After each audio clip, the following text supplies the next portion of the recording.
bagi info pasal Puspakom, bagaimana nak lulus dengan sempoi. Kebanyakan orang fail sebab benda remeh-temeh je. Signal tak menyala, tayar haus, tinted tak ikut standard, wiper keras, nombor chassis kotor. Benda macam ni buat korang kena repeat test, brother. Dan ia merugikan masa kita, babe. Pertemuan yang pertama ya, ramai gagal Puspakom sebab benda kecil je tau. So hari ni aku nak share checklist paling simple supaya korang pergi sekali je dan terus lulus. Ini adalah checklist paling basic sebelum pergi Puspakom ya. Pertama ialah lampu dan signal, semua pastikan hidup.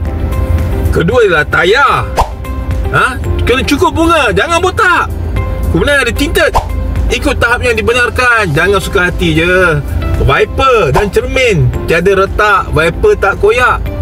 Nombor chassis, bersihkan betul-betul, jangan biarkan kotor. Tip paling penting ialah cek kereta sampai puas hati sebelum keluar rumah.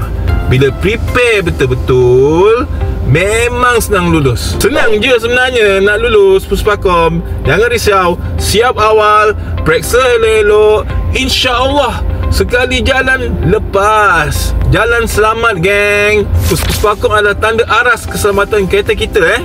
Dia bukan menyusahkan kita. Kerjasama Grab dan Puspakom adalah amat-amat dialukan untuk keselamatan kita dan semua pengguna Grab.